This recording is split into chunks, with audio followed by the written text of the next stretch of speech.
When forensic health professionals evaluate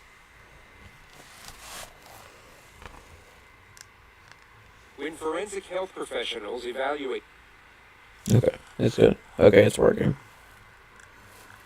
When forensic health professionals evaluate Okay, it's good. Okay, it's working. When forensic health professionals evaluate Okay, it's good. Okay, it's working. Okay, it's working.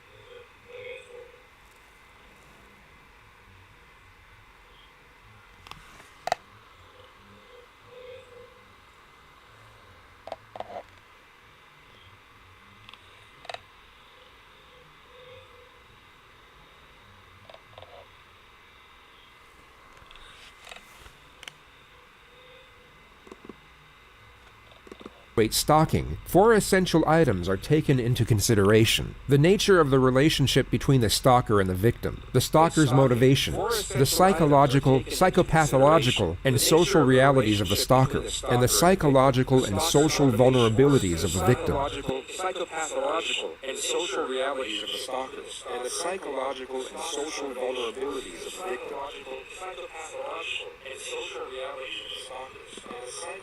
When for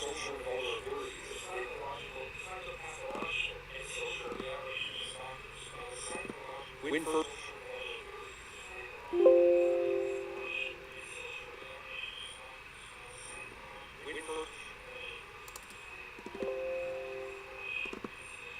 When forensic health professionals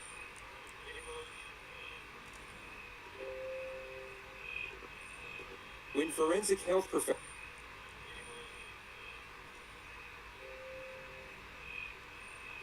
When forensic health professionals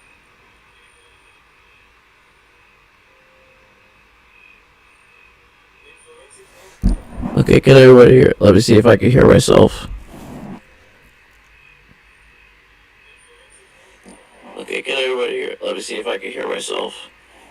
Okay, I can hear myself on the microphone, but I can't hear myself on here. Okay, can everybody hear? Let me see if I can hear myself. Okay, I can hear myself on the microphone, but I can't hear myself on here. Okay, can everybody hear? Let me see if I can hear myself. Okay, I can hear myself on the microphone, but I can't hear myself on here. Okay, can everybody hear? Let me see if I can hear myself. Okay, I can hear myself on the microphone, but I can't hear myself on here. Okay, can everybody hear? Let me see if I can hear myself. Okay, I can hear myself on the microphone, but I can't hear myself on here. Okay, can everybody hear? Let me see if I can hear myself. Let me unplug this.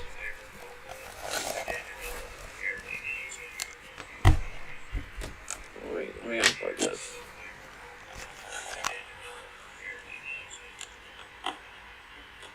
Let me unplug this.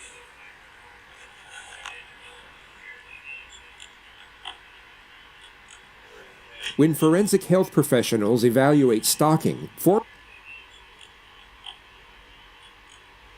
When forensic health professionals evaluate stalking, When forensic health professionals evaluate stalking, When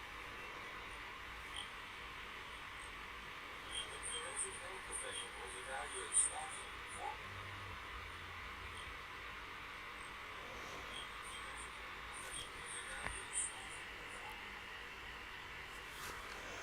Oh, let me mute it.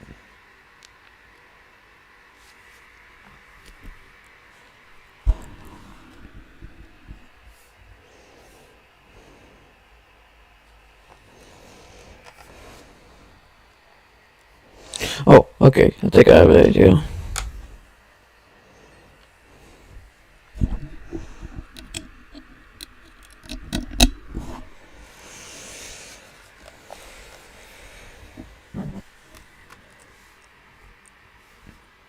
When forensic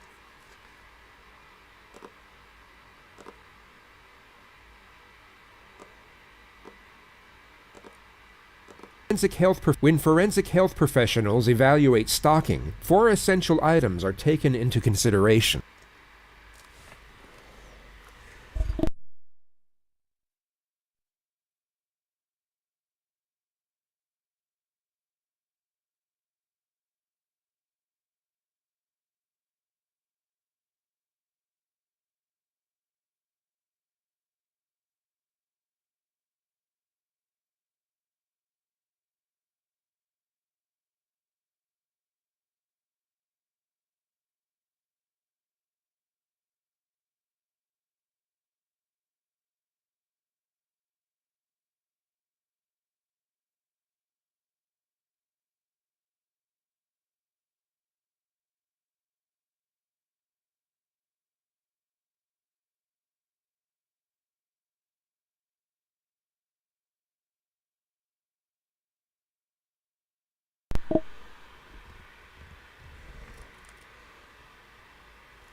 When forensic health professionals evaluate stalking, 4 essential items are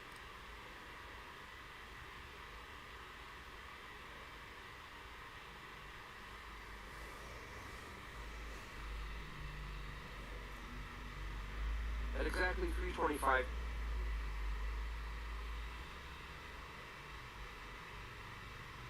At exactly 3:25.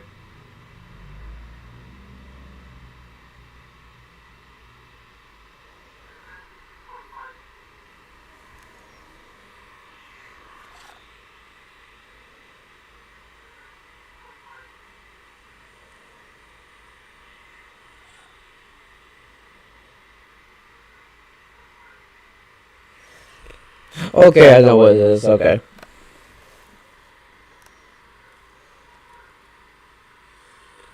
Okay, I know what it is. Okay. Okay,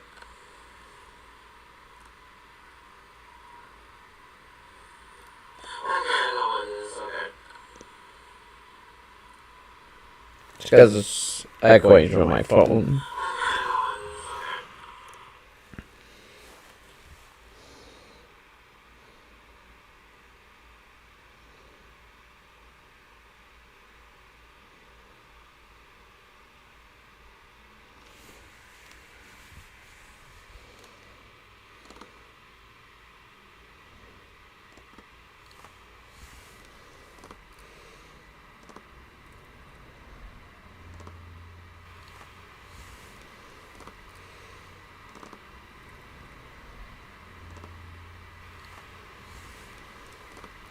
Hmm.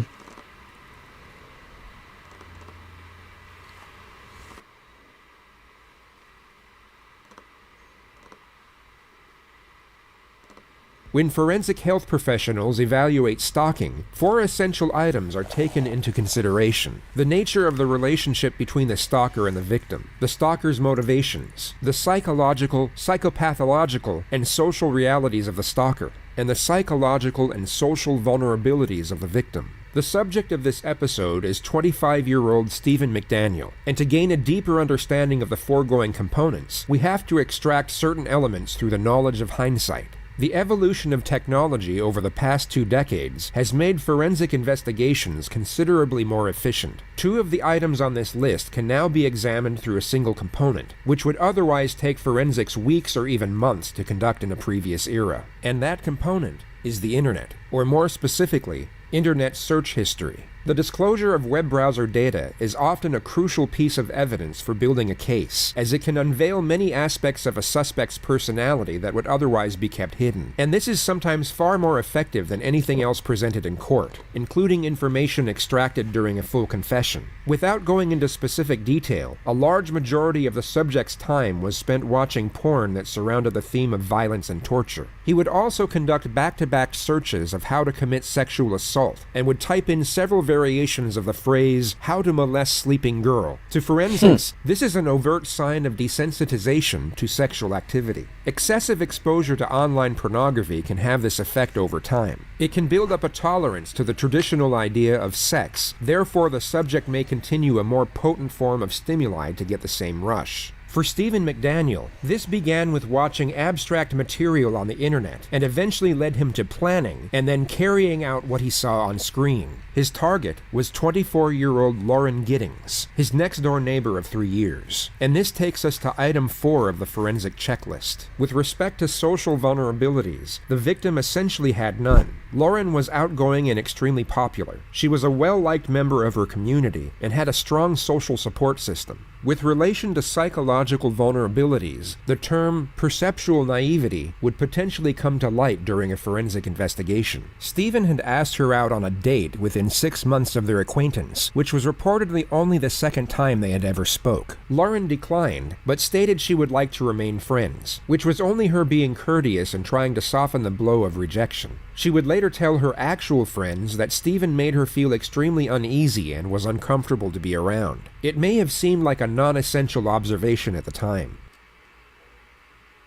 I don't mean to be like rude or anything, but she kind of looks older than 24. She kind of looks like she's like 38 or something.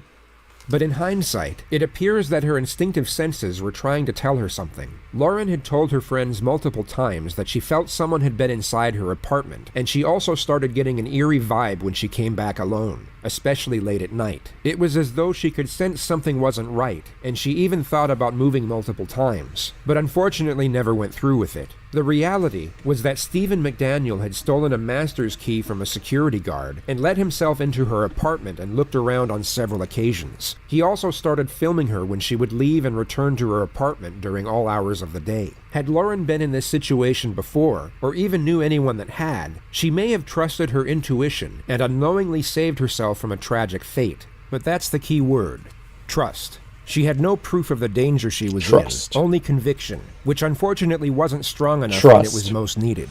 Sorry.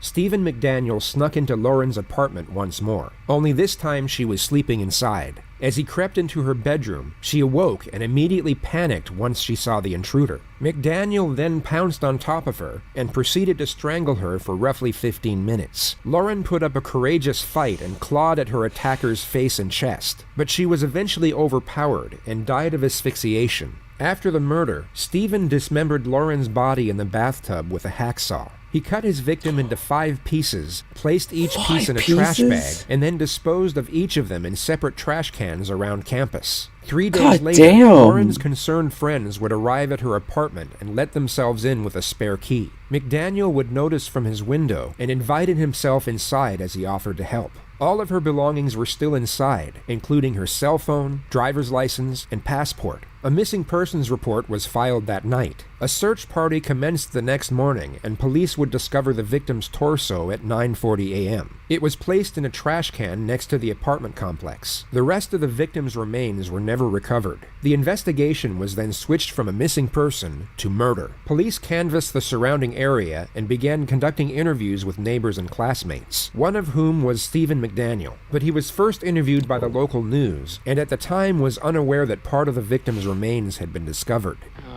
We're just trying to find out where she is at this point. I mean, no one has seen her since Saturday. You're guilty of the murder. You know you are.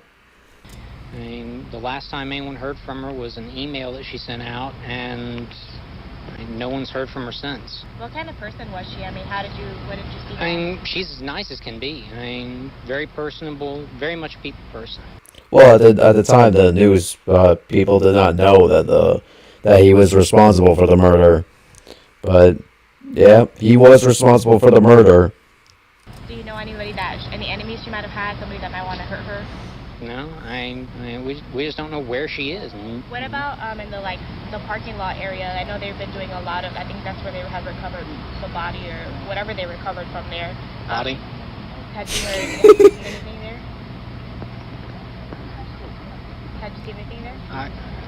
I mean, we don't know. His reaction. You know what I mean? Like, they took out a body there earlier. We don't know if it's the same person or not. So that's how we're trying to ask people if they know who lived there. He's like, body? He's like, Are you okay, sir? I think I need to sit down. Okay. He's like, oh shit, I'm screwed.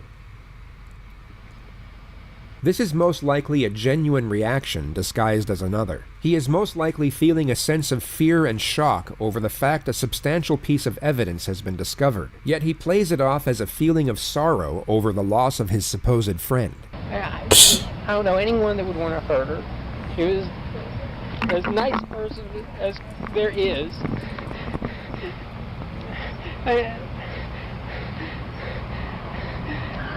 Was she moving soon? Did you know anything about her? Yeah. She was going to be moving out today. Why would anyone do this? Maybe I could have helped. I mean, they went in, we looked around the place, no sign of a struggle, no sign that anyone had broken in, just nothing. He was interviewed by police at 11:50 a.m. and offered to help in any way. he could, yet came across as fidgety and apprehensive the entire time. There were two highlighted moments of the interview. The first was when Stephen asserted that he was a virgin, saving himself for marriage. The second was when the detective discovered scratch marks on his face and stomach, which he asserted were done by himself in his sleep. He at that point unknowingly became the prime suspect and was asked if police could search his apartment. Stephen reluctantly accepted and was then transported back to the complex with 4 other investigators. While searching his apartment, they discovered a collection of swords, guns, toilet rolls, stockpiled provisions as if he was expecting an apocalyptic event, and a mask made out of women's underwear. The most significant discovery, however, was a pack of condoms. Stephen was asked why he would have such an item in his possession if he was staying celibate before marriage, at which point he miraculously confessed to stealing them from another apartment. This gave the detectives probable cause for arrest, and Stephen was placed in handcuffs and brought back to the police station. His interrogation began just after 11 p.m. Yeah, no wonder, yeah. He could be arrested for robbery. He could be arrested for robbing another person's belongings.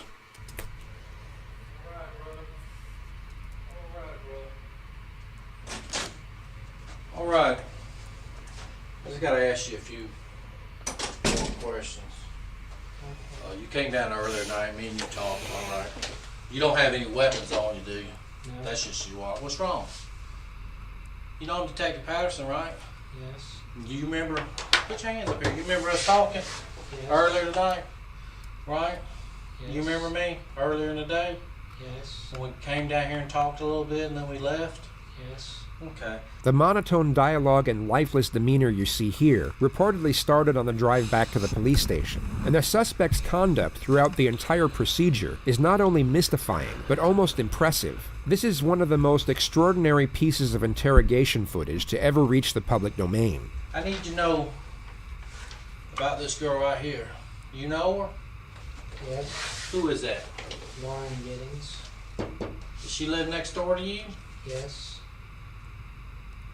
When's the last time you seen her? 2 or 3 weeks ago. Okay. Was you friends with Lauren? Yes. Look at me when you talk to me, son. Okay? The suspect has morphed himself into this abnormal and extremely creepy character. Whether it's a strategy or some sort of mental breakdown is unclear. But what's incredible is that it somewhat dictates the pace of the interrogation. The detective has just closed the distance and commanded eye contact, both of which are recognized techniques to increase psychological pressure. Yet the absurdly haunting manner in which the suspect turns his head and fixes his gaze unnerves the detective to the point where he becomes the one to look away and reset his posture. This essentially never happens in interrogations, as it can give the suspect an incredible boost in confidence. Look at me when you talk to me, son. Okay? Was you friends with her? Yes. Close friends? We were good. I mean, y'all were friends, right? Both of Yes. y'all are law students. You're studying to be an attorney, right? Yes. What kind of law do you want to go into? Criminal law? Yes. Civil? Is that what you want to do for a living? Yes. Okay. The detective steps back from his initially aggressive strategy. He asks trivial questions for 35 seconds before attempting to ramp up the pressure in a more subtle manner.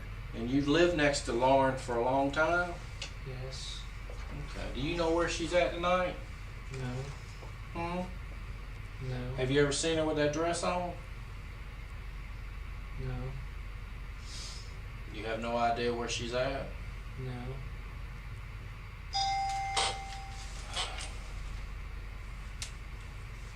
Yes.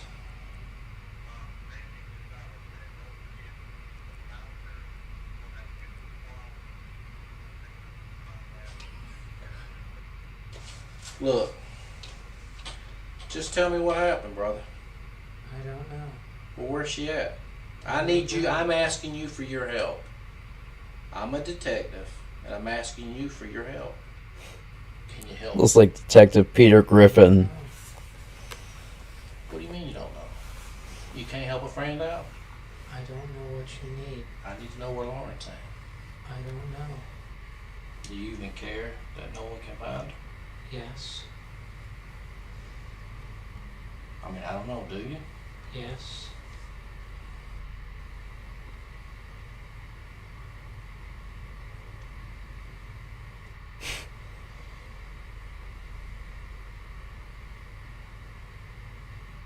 What's up with the pair of underwear that was in your apartment? That was don't like know. a mask. It was cut out like a mask, dude. You cut underwear out to look like mask? No, Are you a knife collector or a knife person, or no. you just like knives? I used to collect swords. I mean, do you know your swords? Yes. I mean, to sell and trade swords? No.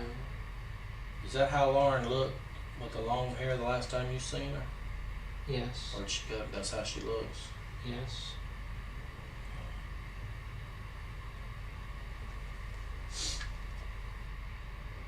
I mean, earlier today, me and you sit here and talk normal. What's going on with you now? Why are you acting like this? I need to know. Why all of a sudden you're acting like this? I don't understand. Okay. Earlier today, we sat here and talked. But now you're acting like you don't know what's going on. Because he knows he killed her. I mean, did something happen or something to you? I mean, why are you shutting down? Why are you not talking to me? I don't know. You don't know? Are you scared? No. I mean, you're not scared, are you? No. Stephen's demeanor doesn't waver for the first 20 minutes, so the detective eventually takes a more distinctly aggressive approach. He attacks the subject's character to see if it might coax him out of the act and into defending his dignity. You got your ass on that fucking news and stood out there and gave a media report that her mother saw about her missing daughter. And you want me to sit there and tell them that you don't know? Is that what you want me to tell them? Because you're all over the news. You sure stood out there and ran your mouth to the news media. But now you're going to get out here and you don't fucking know. You know. You're just a sorry piece of shit that don't give a fuck. Right? No. Well, why'd you tell the media everything? Do you need to see what you told the media today? It was on the 11 o'clock news. Well, I'm asking you. Tell me. I want to know. I don't know where she is. That ain't what you told the media. You didn't stand in front of that camera and say, I don't know. I don't know. I don't know.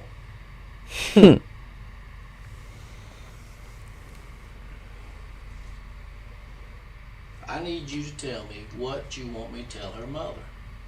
And then I won't ask you another thing. I'm not going to tell her mother that you don't know, because her mother saw you on the news tonight. And she cried all the way down to Macon. Because you had the balls to get on the news and tell everybody everything.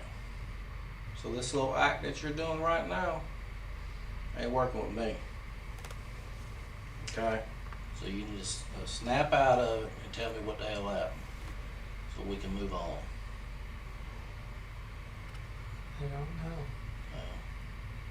How many times you gonna say I don't know? How many times you gonna say it? If you did something that you regret, you need to let me know. I didn't. Well, who did? I don't know. Whether it was planned or not, the second detective enters the room with a similar strategy of immediate aggression. Rapport development seems to have been collectively thrown by the wayside. What's up, buddy? Oh, this guy. Did you talk to him about his guns? Yeah. When was the last time you shot those guns? I haven't. You've never shot a gun? No. Have you ever shot any gun in your whole life? No. Never. No. So you bought 3 guns that you've never shot. Yes. Why? To have. For what? To have. For what? I'm asking for what? Why do you want to have them? What makes, did they give you, I mean, tell me why it's important to you to have 3 guns. 3 guns. That's an easy question. Come on, talk to me, buddy. Me and you talked all day today. We ain't had a problem communicating.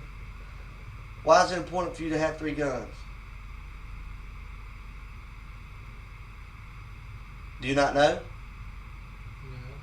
You say you don't know where Lauren is, right?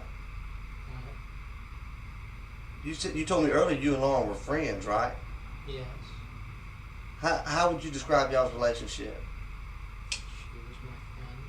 She was your friend. What did you ever do things for her? She ever do things for you? What did she ever do for you? We talked. We talked. What y'all talk about? News. The news. Okay. How many times have you been in her apartment with her hanging out? I don't know.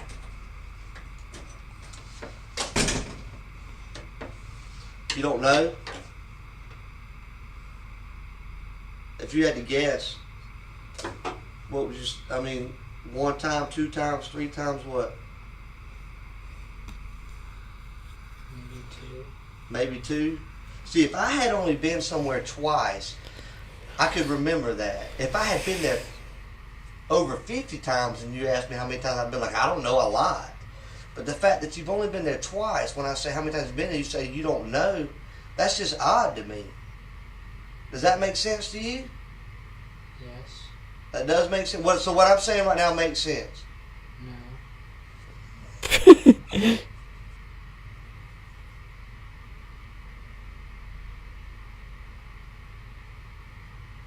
Lauren's missing.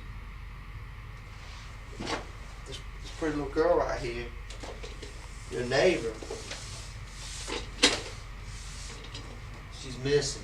Much like Detective 1, Detective 2 now valiantly moves in for the psychological charge. He closes the distance and locks eye contact. His physical demeanor, alongside a prolonged gaze, will hopefully crack the suspect's fortified barrier. Once broken, the momentum will commence and the suspect will be more likely to divulge incriminating information. All the detective has to do is maintain eye contact for longer than his adversary. It's a psychological battle of attrition between 2 opposing forces, and these moments can sometimes last for minutes on end. I know. Me and you both know it's no different than when you was a little kid, right? And you reached in that cookie jar and you got caught after your mama told you not to get that cookie. And she was, did you get a cookie? No. Whenever you tell a lie, you feel bad about it right then. One, with every lie, there's a chance you're going to get caught. And that weighs on you. Because you know you did something bad. Am I right? I didn't do it. You didn't take the cookie? No. Oh my It's not like god. you've been cleaning up, like you've been using cleaner to clean up. I know what that smells like. My wife smells like that all the time when she cleans the house. You've been using some kind of cleaner to clean up your apartment, haven't you? No. Steven, you telling me you live like a maid? How does your apartment get cleaned? I cleaned it. When was the last time you cleaned it, Steven? I don't remember. Was it this week? No. You mean you go a whole week without cleaning? Yes. Why? That's horrible, Steven. I don't know how else to say it, Steven. Let me tell you what I think. I think that she was a friend of yours. Look at her right here. I think that she was a friend of yours. And I think something happened, Steven.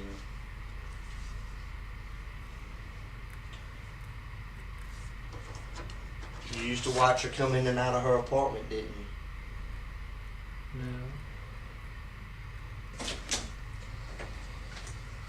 Well, how y'all doing? We're just talking. Back to Detective Peter Griffin. See that pretty girl right there? Oh, he's gone now. You telling me you looked at a pretty girl like that and you never once thought, ever, man, she looks good. You never thought that? I don't understand. What do you mean you don't understand? You know how when you're sitting there you see a girl walking down the road? And you say, man, that girl looks good. You ever see a good looking girl on the road, you think to yourself, man, that girl looks good? Yes.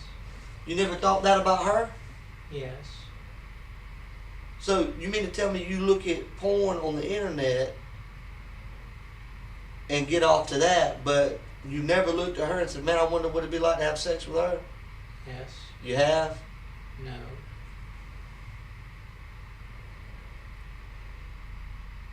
Stephen, this is hard, buddy. I know this is hard. And I can tell it's on you. You want to let it go. There's blood in your apartment, Stephen. You didn't get it all up. This is the widely recognized futility technique, which is used to make the subject believe it is useless to resist due to the overwhelming evidence against them. It's most effective when the interrogator can play on doubts that already exist in the subject's mind. The only problem here is that Stephen didn't dismember Lauren inside his apartment. It all happened in Lauren's apartment, so the detective's bluff is already called at this point. It didn't all come off. You scrubbed and you wiped. But we can tell that. Don't you watch CSI? Or the first 48.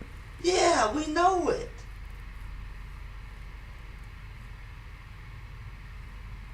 Stephen, why is there blood in your bathroom? The detective now completely shifts his strategy from confrontational and aggressive to sympathetic and understanding. He attempts to create a connection and then afford Stephen a more socially acceptable reason for the crime. This is extremely difficult to pull off after a direct confrontation, as there is no established rapport nor trust. The usual routine is the exact opposite. You would first build rapport and then get aggressive once a connection has been attained. I wanted to give you an opportunity to tell it. I wanted to be here with you to go through that process because I know you're not a monster, man. I know you're not a bad guy. You're just a hard-working student trying to pass a bar examination. You ain't got a lot of support from your family, do you? Yes. You do? The strategy fails at the first hurdle. Stephen immediately shuts down the afforded sympathy and reasoning behind the alleged crime, which was the concept of unsupportive parents. But the detective now attempts to roll with it. A lot of people can't say that. And the fact that you do have support from your family should make things easier. Because your family wants to feel like they've raised somebody that tells the truth and is honest, right? Yes. Did you hurt that girl, Stephen? No. Have you ever hurt anyone, Stephen? No. I've never hurt anyone. No. I've hurt people, Stephen. Me too. I've made mistakes in my life. Me too. It's not even normal to say you've never hurt anybody. Sometimes people get mad and they say things they don't mean to say. It hurts. You never kicked a dog or a cat? The lead detective then asks Yeah. Sometimes people, like, you know how people sometimes, like, bully people and they don't mean to bully people. Like, I've bullied people too, and I regret that. Yeah, bullying people is one of the biggest regrets I've ever done in my life. Like, I regret that. confrontational If I could take it back, I would. questions for almost 30 minutes, which is most likely to see if it will change the suspect's demeanor and the manner in which he responds. But it doesn't. Stephen maintains the same lifeless disposition which he has now kept up for almost 90 minutes. You know what's crazy? I was talking to people that he works with and everything. They talk about how he's always expresses himself. But he don't know. He's very talkative. Stephen, they say you're so talkative, buddy, that you're always so friendly. You stop in and say hello, and you talk. Why is it that you're acting so short with us tonight? If you have all this character and personality about you, why is it that everything that we get from you is yes, no, or I don't know?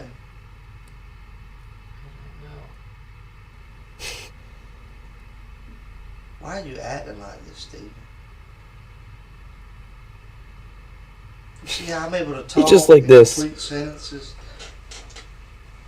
Like we're having a conversation, but the only thing you're bringing to the table is a yes, no, or I don't know. Stephen, did you hurt that girl? No. Would you tell me if you did? Yes. Have you lied to me at all in this interview? No. Yes, you have, Stephen. When was the last time you did laundry? A few weeks ago. You ain't washed clothes in a few weeks? What the fuck? Yeah. Why? I have a lot of clothes. No, you don't. That's another lie. You don't have a lot of clothes. Yes, I do. No.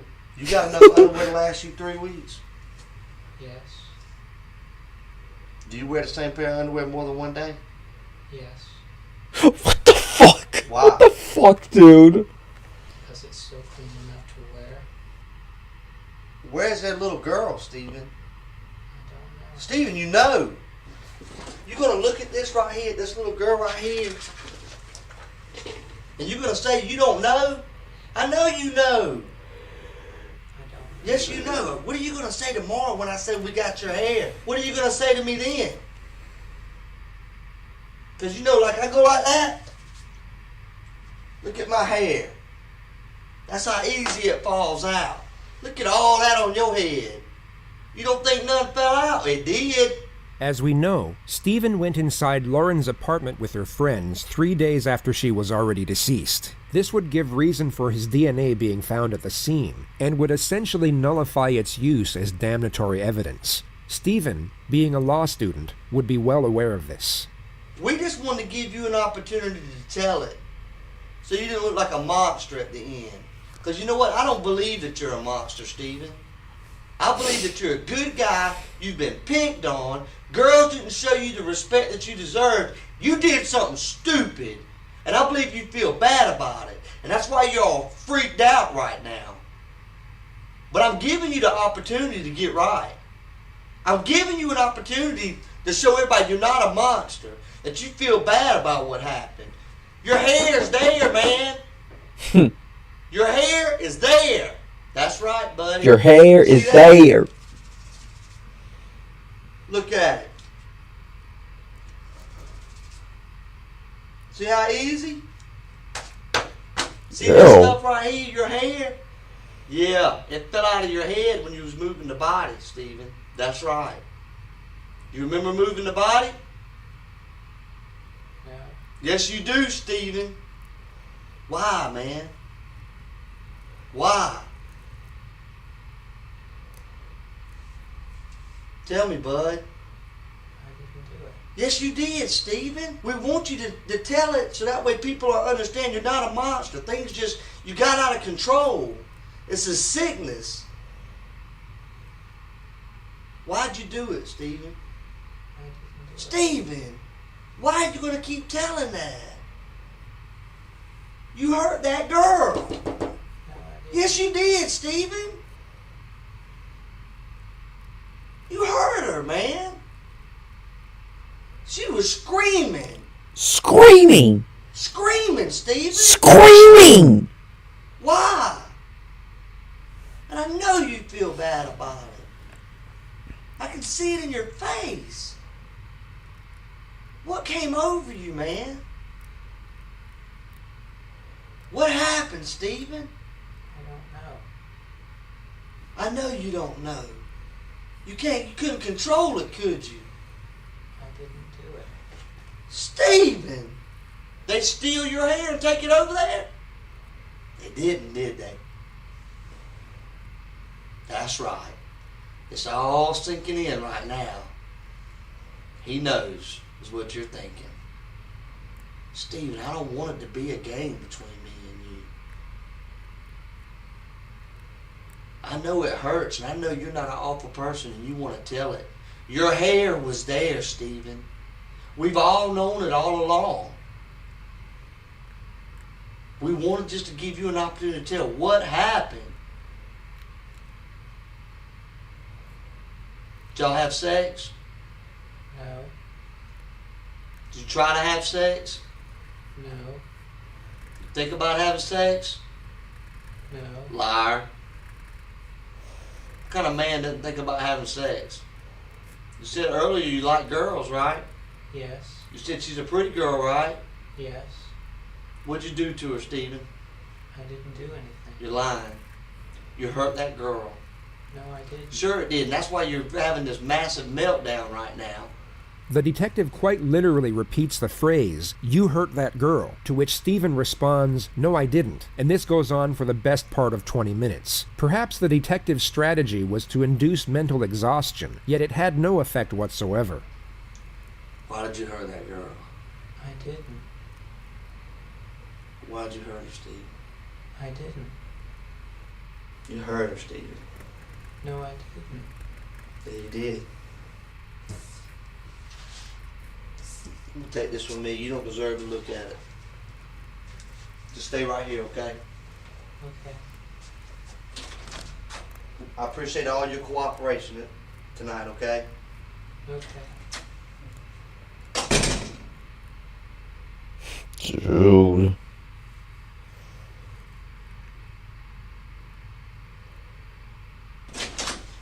Alright, we're getting ready to go. I just need to discuss a few more things with you.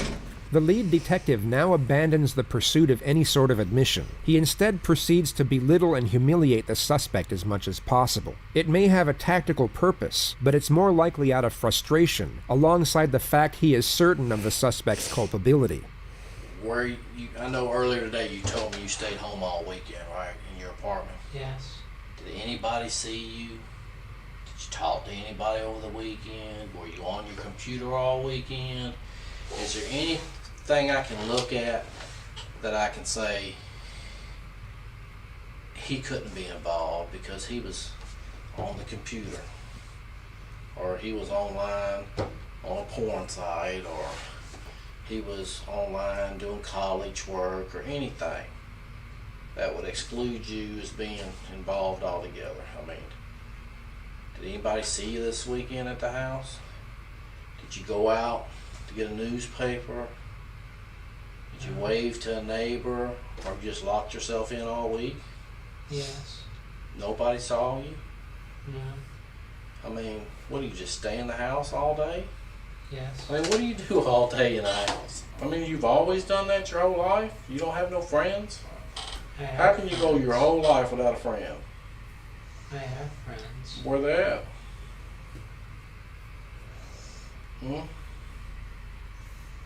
Where they at? You have any friends here in Macon? Yes. Name one, because everybody I talked to said they ain't your friend. Ryan Granger, Cass Lawson, Ashley Morehouse, Carmen Love. That's the same people I talked to today, and they're not your friend. Okay?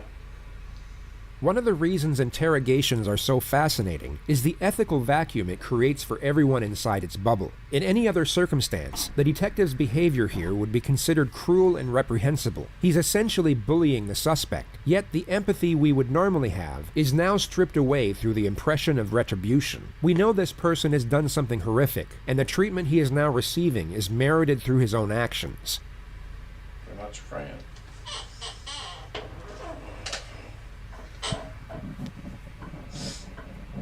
I mean, it's all over anyways. I just want to know what was going on tonight. The game's over. I mean, we know what you did to her, so we just want to know if you were going to tell us or not. I didn't do anything. Well, that's what you say. I didn't do anything. But we know different. So you're fucked either way. Yeah, he's fucked. You're fucked. We already know. We know you killed her. We know you put her body in the trash can. News media knows it. Glenda knows it, your mother. Your sister knows it. Your sister's husband knows it.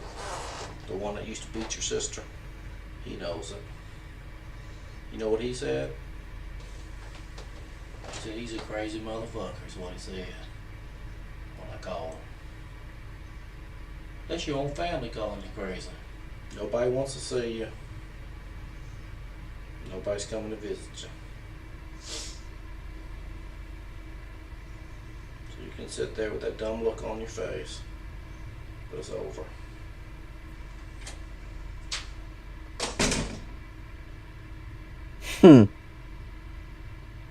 The entire interrogation took over 2 hours. When sped up by 20,000%, you truly get a glimpse of how remarkable the suspect's catatonic performance was.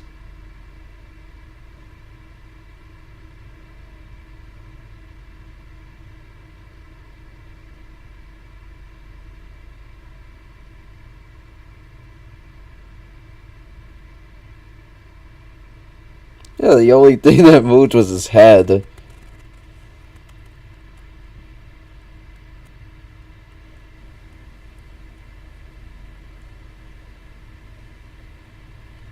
His mother came to speak with him soon after this moment, and although he maintained his innocence, he immediately snapped out of the zombie-like character. It's difficult to interpret the reasoning behind the performance, whether it was a pre-planned strategy, improvised in the moment, or some type of psychological breakdown is unclear. But whatever it was, it evidently seemed to work, as the interrogators got nothing. The suspect's behavior was so abnormal, they were essentially at a loss with what to do, or where to even start with a specific plan of attack. The evidence, however, was irrefutable. Hundreds of pictures of Lauren were discovered on Stephen's flash drive, along with multiple video recordings of inside her apartment. A hacksaw was found in a supply closet of the apartment complex, and it was marked red with what was later identified as Lauren's blood through DNA testing. The packaging for the exact same hacksaw was found in Stephen's apartment. When confronted with the evidence, he took a plea deal to avoid the death penalty and was rendered a life sentence without the possibility of parole. He is currently being held at the high-security Hancock State Prison in Sparta, Georgia.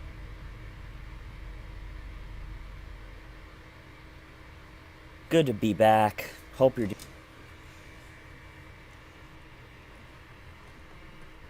dangerous. Alright.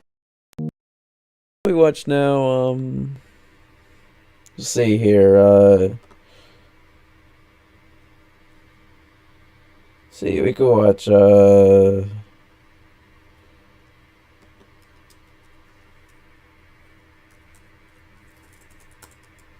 can watch now the Clifford Burns thing. Oh yeah, Clifford Burns, yeah. This is 46-year-old Clifford Burns, who 51 minutes prior to this moment drove up to his estranged wife's house in Warren County. Once he got there, he forced his way inside and attacked both his wife and his stepdaughter with a 17-inch tactical hunting knife. 22-year-old Megan Jenkins suffered serious injuries to her left arm but managed to survive. 42-year-old Patricia Burns wasn't so lucky. She was stabbed 5 times in the torso and pronounced dead the moment she arrived at the hospital. 7 minutes later, Clifford Burns showed up at the Warren County Police Station to hand himself in.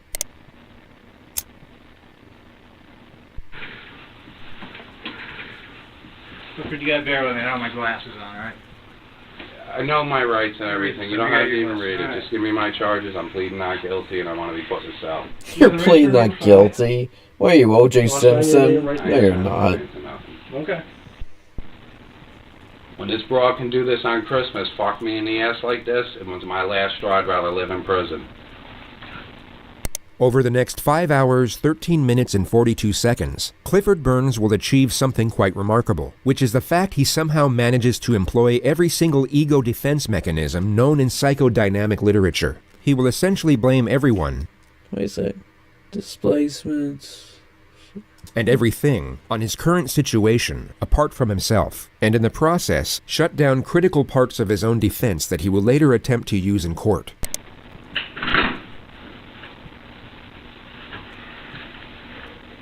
Hey, what's up?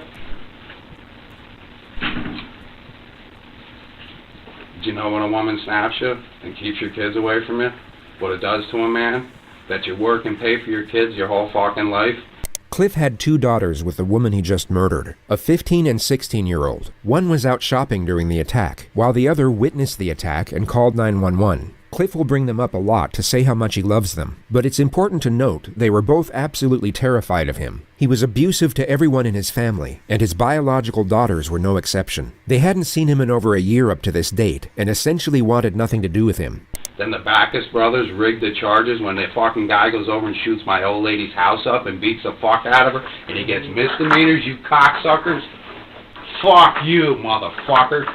He was talking about his kids 12 seconds ago, and now out of absolutely nowhere he's going off on whoever the Backus brothers are. So here's the context. Patricia was married to Cliff for 15 years. She left him in 2010 after suffering non-stop domestic abuse. 2 months later, she started dating a firefighter named Ted Backus. The two fell in love, but argued a lot, and one of the arguments led to Ted firing one round from his gun into the ceiling of Patricia's bedroom. Patricia then tried forcing him out of the house, at which point Ted pushed her into the kitchen counter and then onto the floor, causing her to hit the back of her head. Ted then left, and Patricia went to the emergency room where she was treated for bruising to the head and lower back. She reported the incident, and Ted pleaded guilty in exchange for 6 misdemeanors, which caused some controversy as many thought the charges were too lenient, and there was speculation that he was given special treatment because he had 2 brothers in the local police force at the time. It's quite the story, and Cliff will cling on to this story for dear life. He will claim it's the reason he explodes into these uncontrollable rages at the mere thought of Ted Backus. Yet as this video plays out, you'll start noticing the true source of the animosity, which as many of you will have already guessed, is jealousy. He will give himself away on this element multiple times without realizing. He'll also initiate this item of subject matter in the most random and creative ways that at times will make what he's talking about virtually incomprehensible. So we've had to create this notification for the more disorienting moments he brings it up. You know what happened up there. All misdemeanors, 9 of them, when he shot the house up with an unregistered handgun. Do you know who Teddy Backus is? If I ever could get my hands on him, I'd fucking kill him. I'm a fucking man in every aspect, motherfucking the fucking game.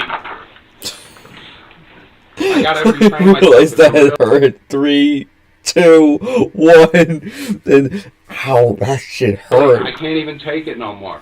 The 2 officers aren't the interrogators. They're just watching Cliff so he doesn't hurt himself or damage property. The actual interrogator will arrive shortly. You know what it is? I love the broad. She took everything from me. My lawyer called me today and said I'm going to jail for a violation of not paying child support. Based on the information of this violation, he was facing somewhere between 3 to 15 days in jail. Paid his cunt $250 a fucking week. I lost everything. My fucking business, all my vehicles, and my fucking house. I'm whittled up to a $600 apartment while this cunt runs around with my fucking money. His freelance business had been on the decline for the last 5 years, which is the actual reason for everything he just mentioned. The Backus brothers rigged his charges, and this is what I heard because I know everybody in the town. Okay. The man that built the fucking town hall told me he was going to lose his his hunting license, so they didn't give him felonies. You did that shit down in Albany, you still wouldn't be out of jail today. They would have fucked you up. This is the Wild West, man, and I'm a wild motherfucker, ain't I now? In the What the fuck does that even mean? This is the Wild West, man. I'm a wild motherfucker. What the fuck are you even talking about, man? What is this guy? Is he like a... Is this like a... Oh my god, dude. Oh my god. Just like a, I don't know, like a Trump supporter or more something. common circumstance, when someone is facing the inevitability of spending the next several decades in prison, the more grandiose elements of their character tend to dissipate. The nature of their situation rapidly sets in the feelings of anguish and despair, leaving Oh, that's the guy who killed his girlfriend at the Bonefish Grill. not much room for anything else, least of all the more extravagant or perhaps fraudulent aspects to one's character. Why are people killing so many exes? You're not O.J. Simpson, dude. Cliff is very much an exception. He clings on to a particular aspect of his personality that we can only describe as Rambo Cliff. The second concept so regurgitated that it literally needs its own notification. The moniker is inspired by a well-known franchise centered around a highly capable special forces operator, and it was chosen to encapsulate Cliff's varied attempts to appear tough and intimidating. This ranges from his deadly skills at unarmed combat to his proficiency with a firearm and operational effectiveness in the mountainous regions of the United States. You would have loved to have a motherfucker like me in Iraq, wouldn't you? Because I'd gut them fucking towel heads. It's worth noting that Cliff never served a single day in the military. He also had no training whatsoever. Sounds like he said Talibans, but no, he said, oh my gosh, he said Towheads. For in combat sports or martial arts, unless you count the made-up variation of kung fu he demonstrates throughout this interrogation. Then by the end of the night, he'll have acquired approximately 3.5 minutes of experience. I love this country, and it fucking did me wrong. Fucking wrong! I'm gonna tell you what listening is. Bring the Bacchus in, brothers, and I'll fight them one-on-one with one fucking hand. I'll break both their fucking jaws right off them. I believe it. Do you believe me, motherfucker? I can see you're very passionate. You want to see? There it is, white power. That's what I believe in. The Irish. You guys, you deal with weapons every day. I had AK-47s, AR-15s at my disposal. I could have made this a war. You want to know where my mindset was? Take her out, spray paint the building, let's play Bacchus boys, and take them in the mountains. You Bacchus have to boys. fucking platoon in for me. I'll platoon, brothers. You mean Backstreet Boys? I want it that way. I kept the war. I came here and did the right thing. I turned myself in. I'll go to prison. Listen, you guys, I gave my children everything. Victoria fucking Secrets and they're fucking 15. Abercrombie, Nikes, American Eagle. Sure. What do you fucking think I don't know the names? What the fuck are you talking about, dude? You're saying like, oh, I brought my kids McDonald's, Chick-fil-A, Papa John's. Dude, oh my god, dude. You know how fucked up I am right now? Because I love my wife and I love my kids and I did right by that bitch. I met her in a strip club. Next thing I know, this cocksucker, I'm traveling in this unit every day. 2-hour fucking commute and he's fucking my wife. Hell of a choice in men. The fucking scumbags living above an apartment, paying $400 a fucking month to live above a bar room with a fucking beat up pickup truck. I make $100,000 a fucking year. I'm a pro tree climber.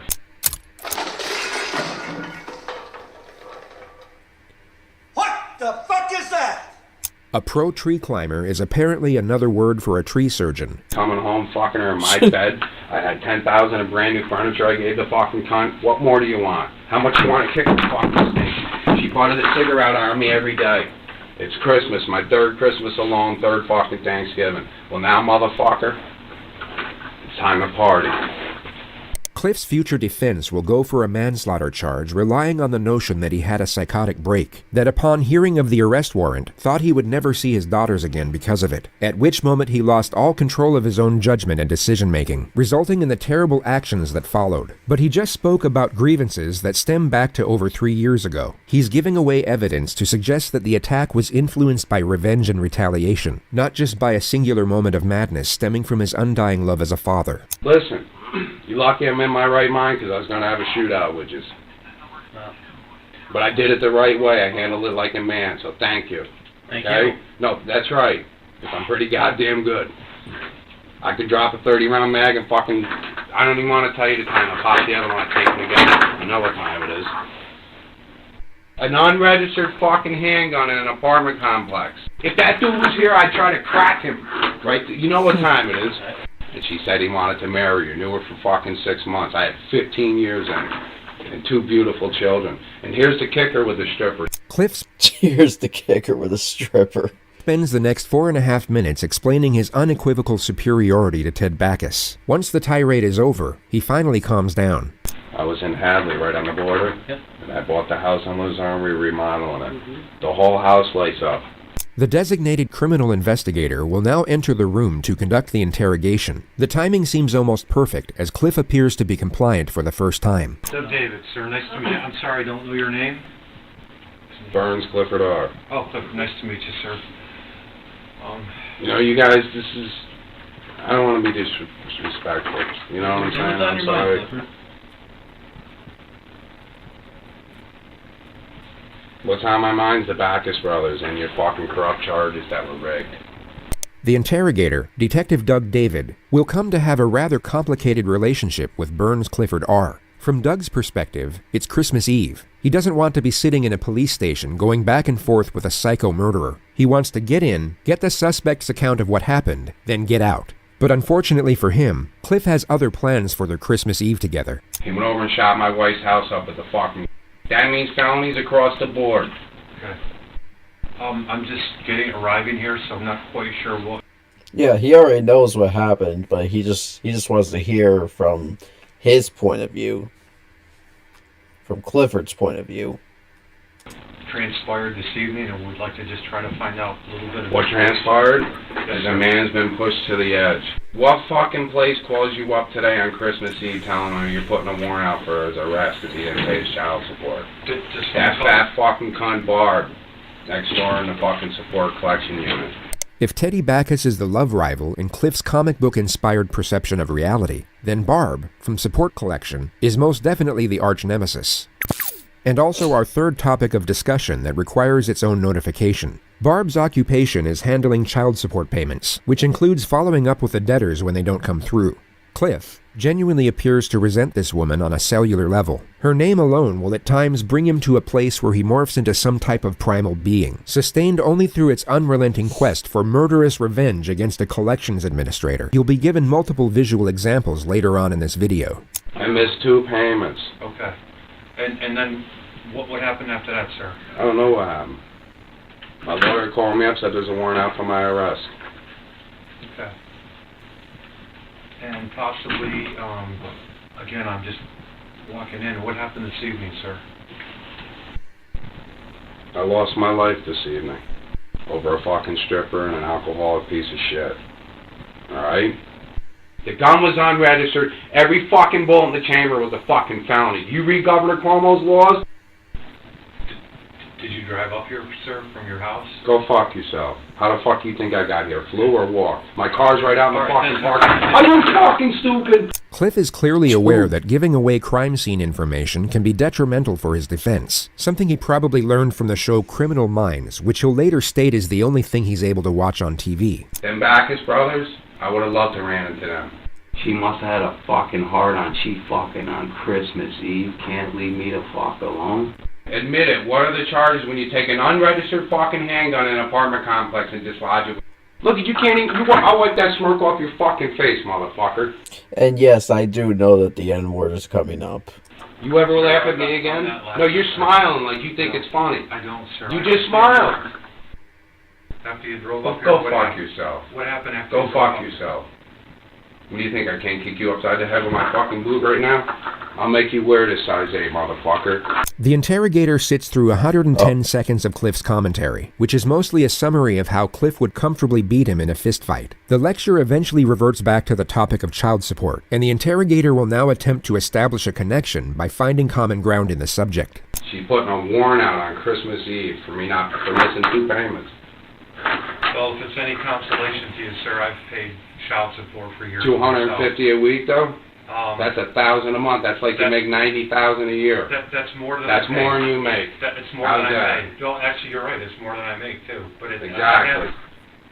Barb. She fucking started a war, this fucking cunt. I missed 2 child fucking support payments. The fucking cunt. I bet you she wasn't even working today. I can tell you, I've been through some difficult times myself. All right, and that just I know it's not an easy thing to deal with, especially around the holidays. I lost everything, and I'm hurt. What do you mean you lost everything? The woman's taken everything. I can't even live anymore. I'm done. I lost every fucking thing in my life I worked for. Don't you fucking get it? And when a man loses his little baby girls that he fucking lost and pays every fucking thing for that. And here we get our first glimpse of what appears to be genuine sorrow. It partially consists of the thought of his daughters, but for the most part revolves around financial woes and general self-pity. I went to court, I spent all my money, I hired the biggest lawyer going, and I got fucked. I don't get it. She made a mockery of me, man. She knew the guy 6 months. He beat the fuck out of him, shot the house up. He's like, no. That's what he's like. He's like, no. Who was at the house tonight when you got I don't know you ask me again, I'm gonna blow your fucking head off. Did you do this to Teddy Backus? I'm gonna tell you right now. If he was at my house, I would have cut his fucking head off. He was all of a sudden just like, no. And all of a sudden now he's like, you listen here, motherfucker. I'm gonna fucking kill him. Oh, let me see here.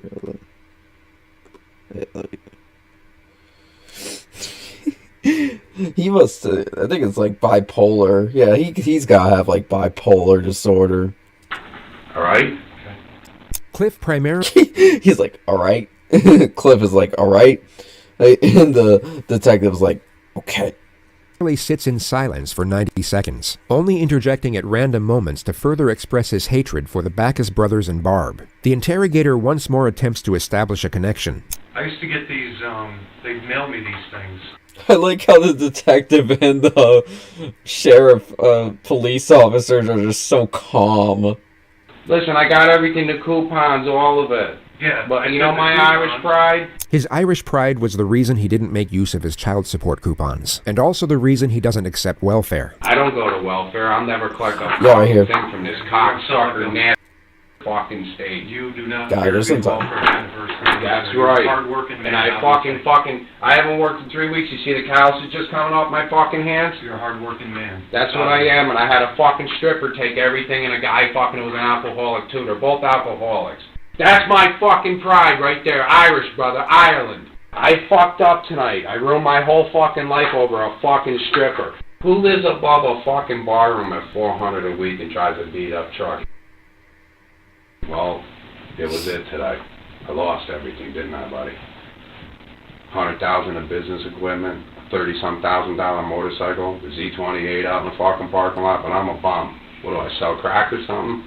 Look like a hard-working man. That's right, that's what I am. I got fucked by the system. You know the deal? You gotta fuck some of your Irish once in a while, because the white man's a minority now in this world. How old are you? 53 fucking 3. You look pretty good for your age. But why are your eyes all bagged up? Having a couple shots tonight yourself? No. I'd be a fucking maze.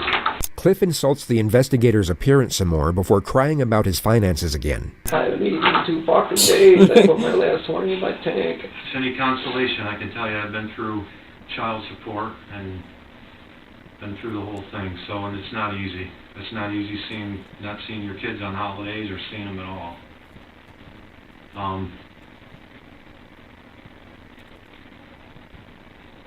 know the system sometimes doesn't sound like it's fair, or doesn't seem The like lady it's fair. fucked me over there.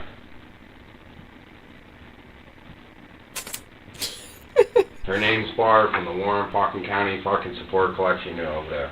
What happened up there? I don't know what the fuck happened. I blacked the fuck out. Do you know what when you got there, or who was there when you got there? I couldn't tell you nothing. When you got up there? You want some shit? If you can just set it on the table, please. These are my business cards. Just You ask me another question about when I got there, I'm gonna spit on you. please. Alright?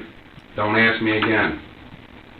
The investigator takes that as the cue to end the interrogation, so he starts trying to collect Cliff's basic information for his intake process. Cliff, however, isn't done. He's got a lot more emotional baggage left on board, and feels like right about now is a convenient time to offload the entire cargo. So every time he provides a piece of basic information, he follows up with an average of 4.5 minutes of incessant rambling. What number are you in Street? I don't even fucking remember. I got a post office box at the post office. You guys don't understand. I couldn't live my fucking life every day to fucking accomplish. Cliff degrades his wife for 43 seconds, clarifies his superiority to Ted Backus for just over a minute, then further declares his unyielding hatred for Barb. He now asks the police officer to loosen his handcuffs. Can you loosen this up? My whole hand's cut up, you guys. Just a tiny little, one little click. I ain't going nowhere. Oh my god. I'm done, you guys. Dude. You think I would have came here? I could have went in the fucking mountains. I fucking lost it. I don't even know how the fuck I got up here. I ain't got no gas in my fucking car. I'm down to no money. I got no fucking food. I don't know what you want me to do when I got a lady violate me on fucking Christmas Eve. Oh! Hey, you gonna ask me some fucking questions, motherfucker? You punk ass motherfucker! I got you a fucking break tonight, Oh my god, dude. dude. Do you fucking appreciate you think you're gonna run with me through the mountains, motherfucker? You would have to drop up a tune for me. We covered that, man. We talked earlier about that. And we said thank you. You did the right thing. Fuck you. When an illegal handgun goes in an apartment complex and discharged, it's felonies. I'll twist you like a fucking pretzel, both of you, if I have these cuffs on. I am a marshal. I'll put my fucking boot right up to your fucking God, side of your dude. fucking head. Come on. You spit on the wall. Barb. Backus. Barb. Backus. Rambo. Kill me! Put a bullet in me right now. Put a fucking bullet in me. Blow my fucking head off right now. Take the 9 out and put one in me. Just fucking end it. I should have pretended I had a gun up there. I thought about it all the way. I don't want to live no more. The money. It's all fucking money, ain't it, you motherfuckers? You got your plush job. You don't know what the fucking recession is. You ever felt the pinch of the economy? You ever got a stop paycheck, motherfucker? I have seen the stock market, yes. You never felt it. You never not got a check. You never not got a fucking check, both of you. I did everything white picket fucking fence, and I got it shoved up my ass because I went to a strip club and married a stripper. That's on you, dude. That's your fault. You decided to marry a stripper. That's your fault. Say that on your Never marry a stripper. thing. She's a fucking stripper and a devil that plays men. Look at Bacchus knew her 6 months and shot the fucking house up and beat her up. Then you're here fucking telling me? I want my fucking lawyer. Do you understand? Do I have to tell you in English? Get me a fucking lawyer. I don't care who the fuck you get. I'm not answering none of your fucking questions. I'm done. And I'm not signing none. Do you understand me, motherfucker? Who's your lawyer? Who you want? Paul Dwyer. Who in this room spoke another language? That's your attorney. That's who you want? No, I really don't want him because I can't even fucking stand him. Why the fuck do you want him? God, he's so stupid. Cliff continues to ramble about everything he hates for almost 4 minutes, ignoring any questions about his basic info. The detective and police officer eventually start talking amongst themselves, and literally walk out of the room as Cliff is mid-sentence. But they could take $250 a week out of your pocket. You can't be insane to make them fucking deals. You saw a police officer right there. To make Look at them this fucking deals. police officer right here. A week Wait. out of your pocket. You can't be You'll insane see. to make them fucking deals.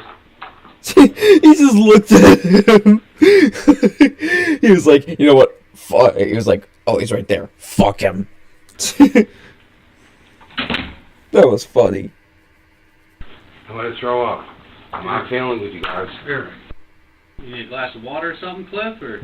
I haven't eaten in 2 fucking days. I'm self-employed. I will never ask anybody. I got Irish pride. I will die in my apartment, I'm man. asking you want me to get you a glass of water? Can I help you? You could. Sure. She's a stripper. Don't you get it? I made the worst decision.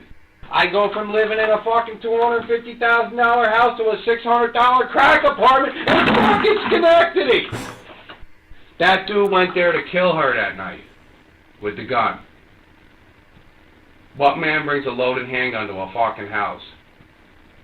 He went to kill her. What the fuck are we waiting for? Will you bring me to the fucking lockup and put me in my jail cell so I can go to fucking sleep, do something?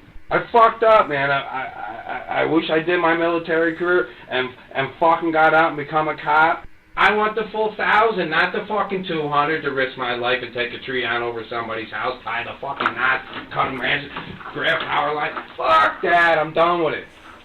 It's like it's all I can think about. It's all that's on my fucking mind is this stupid bitch. This bitch. It's every fucking day. You picked her. They do nothing. Nothing. Well, fuck her. It's done now, ain't it, motherfucker? Give me the Bacchus brothers. Bring him in one-on-one and just fucking strip me down. I'll fight him naked.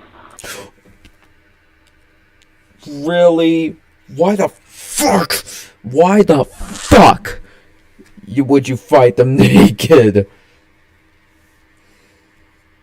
Bring both them coward motherfuckers in. I guarantee on my life I fuck their faces up. You got 10 grand, everything's under the rug. When you're a hard-working slob and you're white, they gotta have at least 1 or 2 white guys that they fuck over to make it look like it's a fair court. Because I know I live like an outlaw. I'm a Oh fucking my Hells Angel. God, I go cross country dude. to Hells Angels is cool. You wanna know? We're bad motherfuckers. That fucking cunt over there to put a warrant out on fucking Christmas Eve and call my lawyer, she's out of her fucking mind. Christmas Eve tonight, where you going? You going home to your kids, aren't you? I ain't going home to fucking shit. I lost everything. What's the fucking difference if I sit in a 1-room apartment with no food or you guys support me?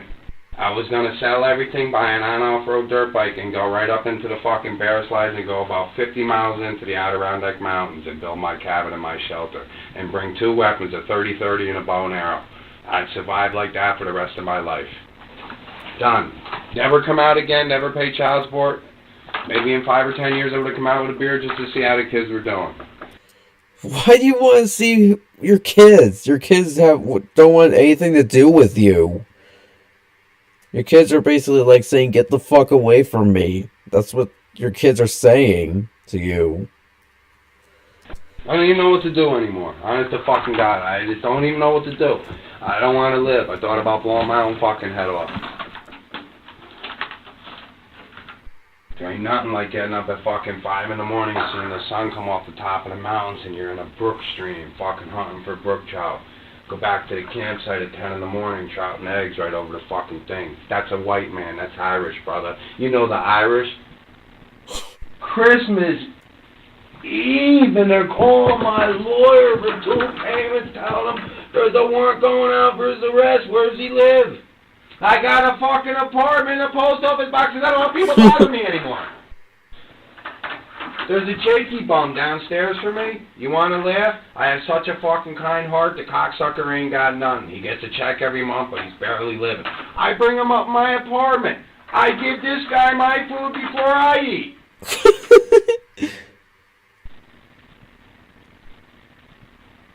You guys never felt the recession. The only fucking show I can relate with on TV now is Criminal Minds. I watch it 10 times a fucking day. Cliff explains the plot device of Criminal Minds and how he knows everything about the legal system because of it. The investigator once again just gets up and walks out as Cliff is mid-ramble. How I know everything about... Of course. Because he's just like, okay, fuck this guy. But I can't win in family court. I can't win with nothing. I got my dick dragged in the dirt.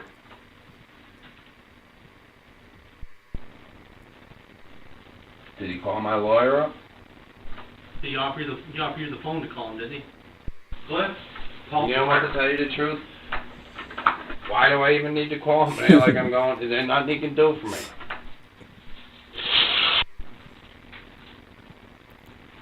I'm throw up. This fucking cunt. From the support collection unit. Call my lawyer on Christmas Eve. I didn't even know they were working. And why do you keep targeting that support collections officer? She's just doing her job. Like, I understand they're annoying, but they're just doing their job. Like, the telemarketers, no, give them a break. But scammers, no, fuck with them all day. Fuck with scammers all day. They deserve it. In today, another fucking holiday to fuck me in the ass? That fucking no good fucking cunt.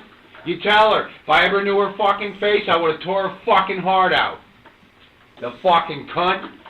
Motherfucking cunt. Clifford, Patricia's dead. Okay? What? She's dead. Okay. Oh my god, that's a very good acting right there. Clifford, Patricia's dead. Okay? What? She's dead. She's dead. He's like, what? Oh my gosh. That's like the best acting of him ever. Give him an Oscar for that.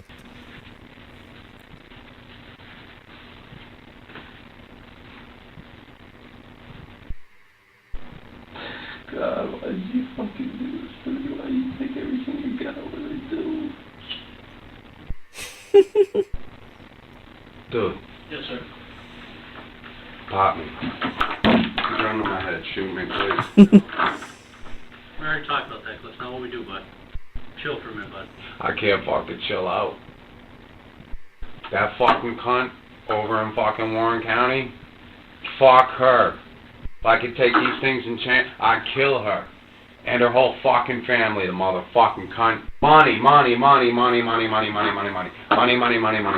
Fucking never bother anybody. Sit in my apartment all fucking day long. Can't even watch fucking TV. Can't have a conversation with nobody. Haven't eaten in 2 fucking days. I mean, what the fuck? I'm fucking starving. Fucking Christmas Eve being told I got a warrant out for my arrest. Warren County Sheriff. So here I am. I deliver myself. I lost everything. My business, I don't even know how to cope in society, and I'm going out of my fucking house. I don't even know what to fucking do. What do you want me to fucking do? You took every fucking thing from me. Every fucking thing. Where's the Backus brothers? Can you point me in their fucking direction? Oh. My whole house gets shot the fuck up with gunshot. Unregistered fucking handgun. Every bullet in the fucking chamber. You know what that was? 7 years. You ever read Cuomo's gun laws? Everybody just He's not my life. governor Money. anymore. You want my fucking money? Here, you want my money, asshole? Well, I think this was probably back when he was governor. I don't need your money.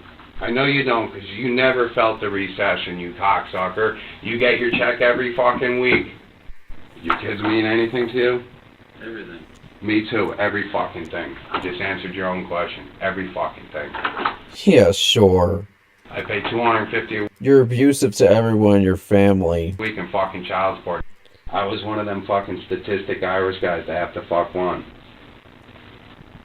So they fucked me in the ass. Used to be the best guy in the world, could pick a fucking pussy up anywhere.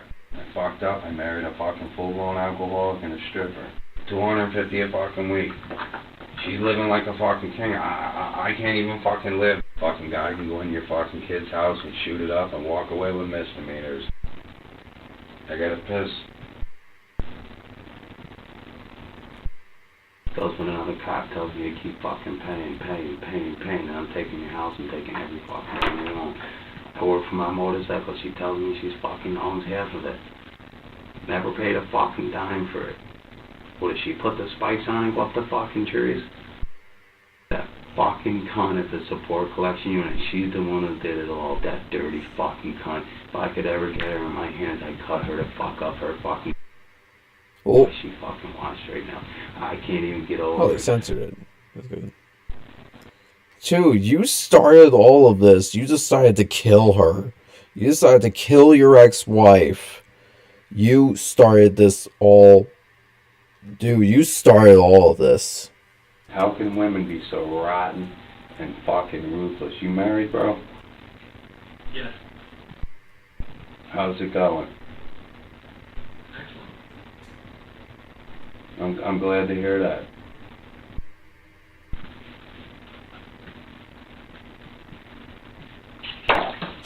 I was set up to fail. And there's not a fucking thing I can do, you know? I just don't even know what to fucking say. What am I supposed to keep paying and watch her build my fucking dream with another man? Fuck all that. I can't run from my fucking problems, man. I face them head on. That's why I know I'm a man. Dude. Cliff was transferred to the Warren County Jail soon after this moment. He spent 9 months hatching up a defense, and his initial plan, as we know, was to go for a manslaughter charge by claiming profound loss of self-control.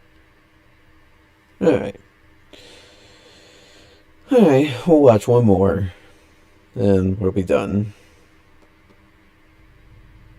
With respect to interrogation analysis, it's no secret the benefit of hindsight gives you a considerable advantage when evaluating information. When you know a subject is guilty, it allows you to exclusively look for guilty behavior. The knowledge of outcome highlights the imperatives while stripping away non-essentials, and this allows you to calculate certain things that would otherwise be overlooked by cause of your own doubt. Hindsight is 20/20.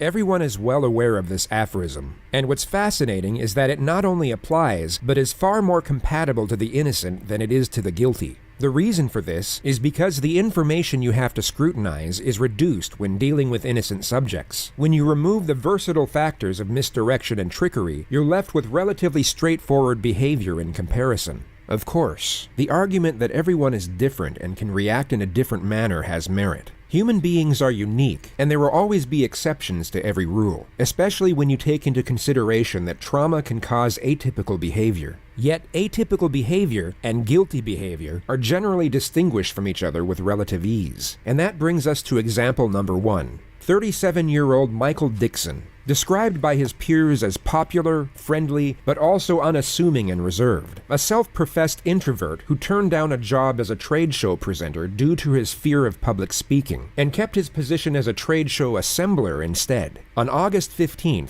2003, in Hamilton, Ontario, police were called to report a man breaking into a jewelry store. 2 officers responded and chased the perpetrator from the store down an alley before momentarily losing sight of them. At the same time, Michael Dixon was getting off a bus nearby coming home from work. He was the first person the police saw when coming out of the alley and was then arrested at gunpoint. Dixon voiced his innocence but didn't resist arrest and stated he would help in any way he could. He was taken to the Hamilton police station and questioned 2 hours after his arrest.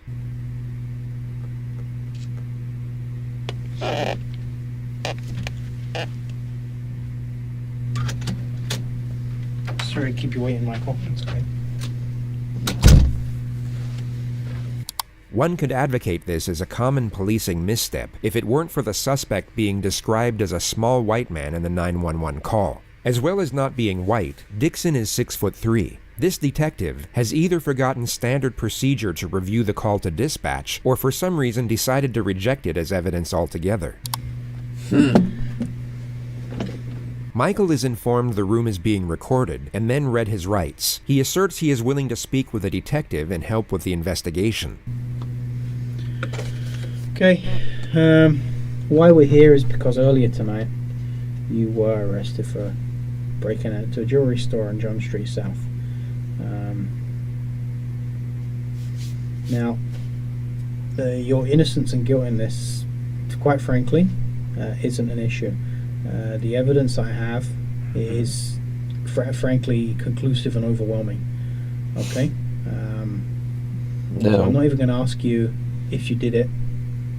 What I have to ascertain here is what kind of guy you are.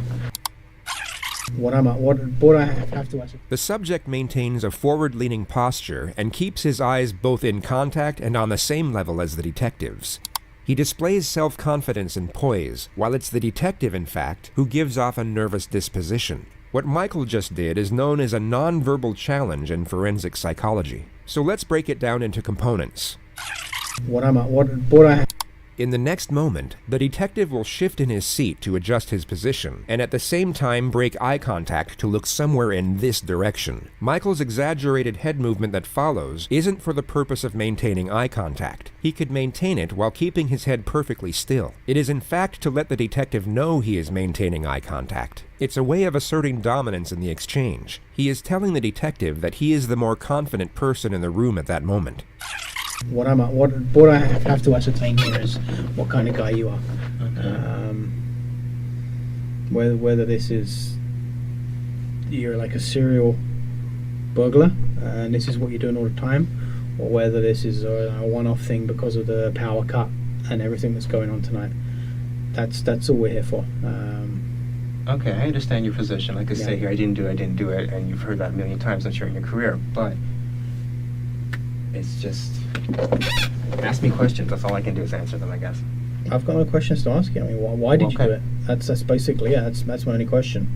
I'm coming from that position, and since I'm saying I didn't do it, I really don't have an answer for you except to say I didn't do it. I guess we haven't really got a great amount of talking about. Yeah, it's like I said, whether you did it or not isn't up for the discussion.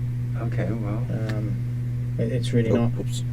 You've no doubt come to notice how incredibly tolerant Michael is over the unjustness of the situation. It's the most unusual thing about his behavior, and perhaps what makes him an anomaly with respect to innocent subjects. So before moving on to the second phase of this interrogation, we'll show you a more common response from an innocent subject facing similar charges. This is 26-year-old Justin, falsely accused of breaking and entering, first-degree theft, and assault. He was arrested at his home and only read his rights to silence on the way to the police station. The footage will begin before the subject knows what exactly he is being charged with. In his mind, he knows he has done nothing wrong, and at this point is unaware he is about to be wrongfully imprisoned for just over 2 years.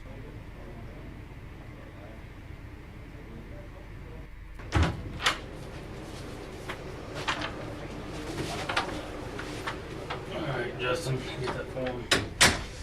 You know what I read you earlier? The 19th of February.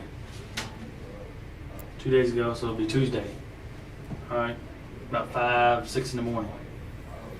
Where were you at then? I was at my mother's house. You call her and ask her. I was downstairs asleep. Did she know you were asleep at that time? Yeah. He doesn't see the interrogators as a threat, but more of an inconvenience. His responses are short and concise. He does not seek approval. He only responds to a question or states a point. I mean, did you see you sleeping at that time? Yeah, I don't never leave. If I ain't doing nothing, I stay at my mother's house. So I'm not working, I'm at home. Mm-hmm.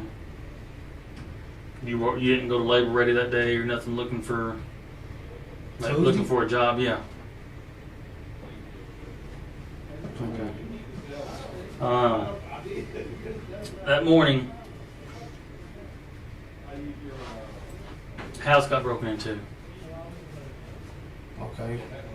The detective's strategy is to reveal the charges in a periodic manner. Getting a confession to one charge at a time is far easier than gaining admission to all of them at once. The plan is to reveal the break-in and robbery charge first, then reveal the assault at a later stage. The detective goes on to explain that the accuser named Candy said she saw him loitering around her house in the evening hours of the night, and a short time later witnessed him break in and steal a multitude of valuable items. The detective then explains that she picked him out of a 12-picture lineup of suspects. She says you broke in this apartment. Okay, well tell me why. Justin is now aware of the burglary charge, which holds a possible 20-year prison sentence due to previous convictions. He will now begin to forcefully assert his innocence, and each time he does so, will bring forward his posture and strengthen his vocal emphasis while making the assertion. Alright, so I mean, she's saying that I was there before? Is that what she's saying? She's saying she's seen my face before the break-in happened? Yep. I didn't break in her house. I don't know who she is. I don't know what you're talking about. I don't know no girl named Candy. None of that shit, man. Why is she saying that you're... I don't know why she's saying I don't know why I don't know. What were you doing there? I was not there. Oh. I don't know this girl Candy. The only Candy that I even heard of is this guy I know named Tim Stahl dates her. The person he just mentioned was the accuser's ex-boyfriend. Okay. That's it. How do you know Tim Stahl? I grew up with the dude, man. The accuser's testimony was later picked apart in court. She was caught lying on the stand multiple times, and Justin was exonerated. He was proven innocent not just beyond all reasonable doubt, but essentially beyond all doubt. The last thing I heard about them two, she had him arrested for domestic violence. That's all I know about this girl Candy. I ain't never went in that girl's house, none of that shit. I didn't do that shit. I didn't. As God is my fucking witness, I did not do it. I used to be a piece of shit. When I got out of the fucking penitentiary, I told myself I wasn't going back. I ain't done nothing but work my fucking ass off the entire time I've been out. Can you prove, other than you saying you did not, is it that morning, what can you tell, how can you prove to me that you were at home? All you gotta do is call and ask my mother. So you're telling me you didn't step foot out of the house? Not 1 foot. Tuesday? Not one. The detective then goes on to reveal Justin is accused of assaulting the supposed victim during the robbery. Take advantage of her and you hit her over the head with it and you guys fight. And she got injuries. No, man. Hell no, man. Get her goddamn boyfriend, Tim Stone, in here and question him about her goddamn injuries. Look at that straight right there. This sounds like it's a goddamn thing that fucking her boyfriend, Tim Stone, done fucking done something to her, and now they're trying to put it on me. I know that's what the fuck this is. And look, that's why we're talking to you, okay? No, this is bullshit, man, because I've tried everything in my fucking power to stay the fuck out of this goddamn fucking penitentiary shit. I did not do that shit, man. Okay. That's what we're talking to you. We're here to investigate this, okay? That's why we're asking you all these questions. I'm sorry for freaking out, man, but I didn't fucking do this shit, man. I'm fucking shaking. I did not fucking do this, man. Justin had already served 3 years in prison for a robbery in his early 20s. He more than likely knew the reassuring tone of the investigator wasn't a good sign. Dang, I feel bad for him. Although slightly more animated than the average person, this form of aggression is a commonplace response from the innocent being directly accused. He comes off aggressive, but in a defensive manner. He is not being hostile, but highly combative when professing his innocence. His conduct is totally justified considering the circumstance. When facing a considerable amount of time in prison for something you didn't do, this level of anger is warranted. So when compared to the forgiving composure of Michael Dixon, the extraordinary nature of his behavior becomes even more pronounced. I really don't have an answer for you except to say I didn't do it. I guess we haven't really got a great amount of talking Yeah. about. Yeah, it's like I said, whether you did it or not isn't up for the discussion. Okay, well. It's really not. There's a number of witnesses. Great. One of whom had a video camera. Perfect. Yeah. Okay then. Take Well, that's photo. relieving. That's So- relieving. To be quite honest. Yeah. So view the video camera. I have. Okay. That's why your guilt isn't in issue here. That doesn't even make sense to me. Because if I'm on the video camera, that doesn't make sense. You have a video camera that shows me? Yeah. That doesn't make sense. It makes perfect sense to me. We'll have to, I guess, I have no choice but to get a Yeah, just show the video camera. lawyer then, if this is the kind of thing you're going to Well, go this through is- with me. This isn't going to go away. You're charged with breaking in. You will be I charged understand tonight. that. You Okay. will be going to court in the morning. Perhaps the most upsetting moment, considering the fact that we know this man is innocent. You can see the fear emerge in his eyes as he realizes he won't be going home after this interview. Charged with breaking in with intent. Okay, that's feel that's what's going to happen right now. He is noticeably afraid of what lies ahead, yet reacts to the situation with reasoning and intuitiveness. Can I ask you something? Okay, are you just making this up that you have a video camera so you see how I react? Because it goes no, that if you're saying, okay, well, hear me out for a second, please. If I am guilty, as you believe, because you have me on video camera, then okay, we'll go through the procedure. But I'm saying, I trying to call your bluff here because since I know I didn't do it, there's no way I can be on the video camera. Well, like I say, it's not game of poker. Okay, well, I've got nothing to I'm gain not trying from to give you a that. hard No. time, all right? You know what? I've got nothing to gain from that either way. Which is why I'm not asking you, did you do it? I'm not trying to catch you out. I've got nothing to gain from that. Getting a confession void of evidence is in fact excellent for an investigator's career. It's a mark of merit and can accelerate promotion. Michael continues to profess his innocence in a calm and composed manner for a further 7 minutes. The detective then asks that he draw out a map and specify his movements before the arrest. Every detail of his alibi was later proven to be 100% accurate. Like I said, on the information that I've got, you're going to be charged tonight with breaking in. However, I do have a duty to make sure that the truth is, the truth is paramount, and the true version of events is paramount. And I have a duty to investigate all of this, and I will investigate. I assure you, I'll investigate this story thoroughly, and hopefully, I'll be able to find something here, which will either prove or disprove, what we've discussed tonight. Yeah. Okay. Problem is the speed at which this is going. Yeah. You know, like when I was on the ground, I was saying, go quickly to the terminal. I have like 6 or so guys around me. You know, like talk to the bus driver. Right. You know, like I can't comment on things that Okay, haven't been I seen, know, unfortunately. But now I'm left hanging, right? Now I'm looking at this. I mean, this is basically on the evidence I've got. This is the only course of events that can take place right now. But I will certainly make sure that this is looked into thoroughly. Okay, I great. can give you my word on that. That's my duty. That's what I have to do. Okay, I trust you will. I was just wondering, can I make a phone call? Because I'm supposed to be at work at 8 a.m. Well, you're not going to be able to be at work. Yeah. I know I'm not going to be able to, but I like to phone ahead.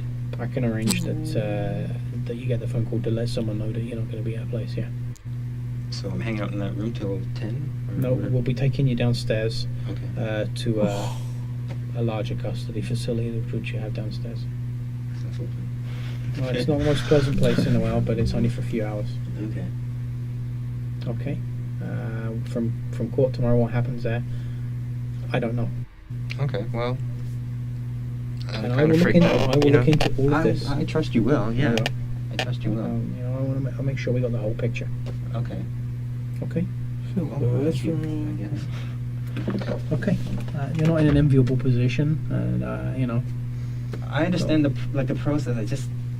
I'm not satisfied with it. That's what I'm saying. And I don't And expect that you're going to be happy with it. And I'm thinking, no disrespect to you, but I know someone sitting in this chair has probably lied to you a million times, right? So I'm thinking, what can I do to convince you? I tried to give you the information. You've been very good with me, and I try and treat everybody as an individual. Okay. And my main aim is two things: is that you get your rights that you're entitled to under the Constitution of Canada, and that you're treated decently, and that the truth comes out. The truth eventually did come out, but the suspect wasn't treated decently. He was kept in jail for 3.5 days before a separate investigator looked into his alibi witnesses and checked surveillance of the area in question. He was then exonerated immediately. A civil trial ensued, and Michael was awarded $46,000 in punitive damages. The interrogating officer and 3 other investigators were all demoted and suspended without pay. Oh. Yay. Good. That's good. Alright, guys. That's pretty much it for tonight. So, hope you all have a great night, and see you later. See you later.